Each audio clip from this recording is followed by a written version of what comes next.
जब हम पैदा होते हैं तब हमारे पास कुछ भी नहीं होता। ना कोई भाषा, ना कोई किताब, ना कोई स्कूल। लेकिन फिर भी कुछ ही सालों में एक बच्चा बोलना सीख जाता है।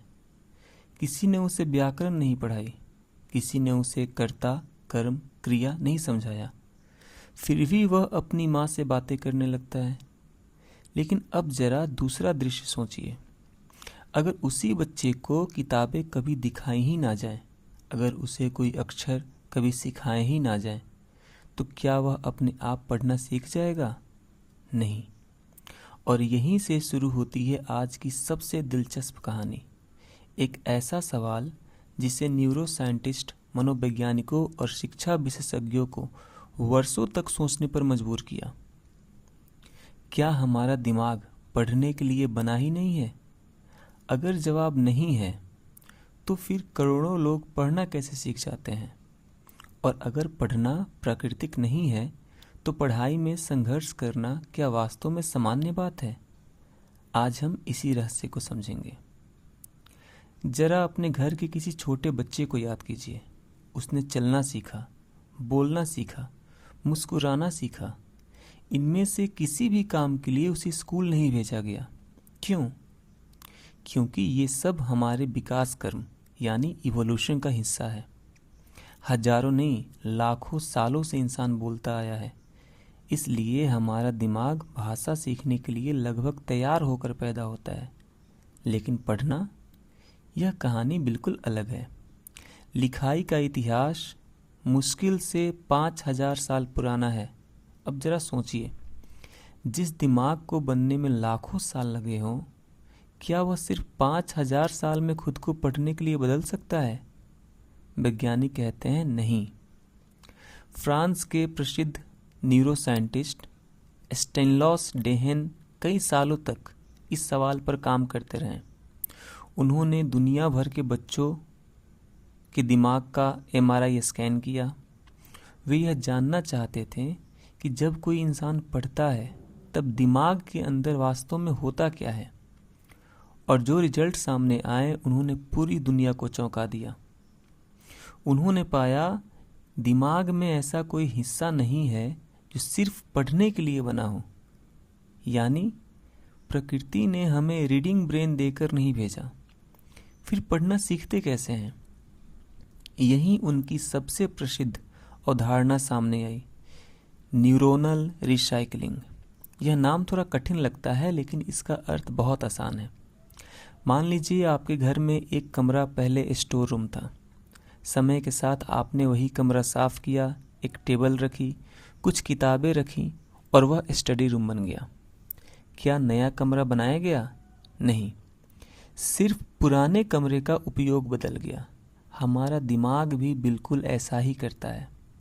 जिस हिस्से का उपयोग पहले चेहरे को पहचानने, आकृतियों को समझने और वस्तुओं में अंतर करने के लिए होता था, उसी हिस्से को बाद में अक्षरों और शब्दों को पहचानना सिखा दिया जाता है। यानी दिमाग नया हिस्सा नहीं बनाता, पुराने हिस्से को नया काम दे देता है। यही है न्यूरोनल रिसाइकलिंग।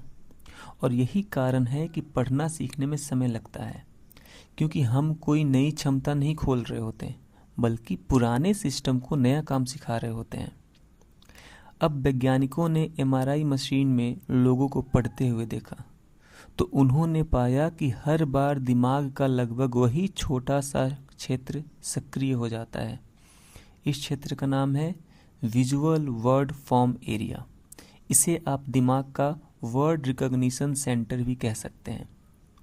शुरुआत में बच्चा एक एक अक्षर पढ़ता है, की, ता, ब, लेकिन कुछ महीनों और वर्षों के अभ्यास के बाद उसे पूरा शब्द एक साथ दिखाई देने लगता है।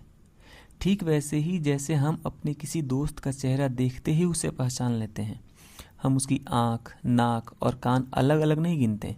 दिमाग पूरी तस्वीर एक साथ पहचान लेता है। पढ़ने में भी ठीक ऐसा ही होता है। अच्छे पाठक शब्दों को नहीं पढ़ते हैं, वो उन्हें पहचान लेते हैं। यह शायद इस पूरी वीडियो का सबसे महत्वपूर्ण हिस्सा है। बहुत से बच्चे सोचते हैं, शायद मैं दूसरों जितना बुद्धिमान नहीं हूँ, सिर्फ इसलिए क्योंकि उन्हें पढ़ने में समय लगता है। लेकिन शिक्षा मनोवैज्ञानिक डेविड गेरी ने एक बहुत सुंदर बात कही। उन्होंने बताया कि इंसान की कुछ क्षमताएं जन्मजात होती हैं, जैसे बोलना, चेहरा पहचानना, लोगों के साथ बातें करना।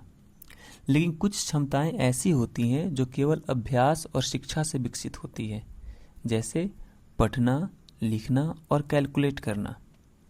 इसलिए अगर पढ़ना कठिन लगता है तो इसका अर्थ यह नहीं कि आपका दिमाग कमज़ोर है। इसका अर्थ सिर्फ इतना है कि आपका दिमाग अभी उस नेटवर्क को बना रहा है, और यह प्रक्रिया हर इंसान में अलग गति से होती है।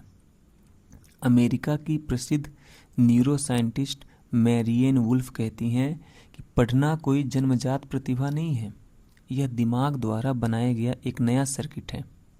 और इस सर्किट की सबसे खास बात यह है कि यह हर बार पढ़ने के साथ थोड़ा और मजबूत हो जाता है। यानी जब आप रोज सिर्फ 20 मिनट पढ़ते हैं तो आप केवल नई जानकारी नहीं सीख रहे होते, आप अपने दिमाग की वायरिंग बदल रहे होते हैं। यही वजह है कि जो बच्चा शुरुआत में धीरे पढ़ता है, कुछ वर्षों बाद वही बच्चा किताबों का शौकीन बन जाता है। तो अगली बार अगर किताब खोलते ही आपको लगे कि पढ़ना मुश्किल है, तो खुद को कभी कमज़ोर मत समझिए। याद रखिए, आपका दिमाग वही कर रहा है जो उसे करना चाहिए। वह धीरे धीरे अपने पुराने नेटवर्क को नया काम सिखा रहा है, और शायद यही पढ़ने की सबसे खूबसूरत बात है। हम किताबें नहीं पढ़ते, किताबें हर दिन हमारे दिमाग को थोड़ा थोड़ा नया बनाती रहती हैं। इसलिए रोज़ पढ़िए, धीरे पढ़िए, लेकिन लगातार पढ़िए, क्योंकि पढ़ना सिर्फ एक आदत नहीं, यह अपने मस्तिष्क को विकसित करने की सबसे शक्तिशाली प्रक्रिया है। धन्यवाद।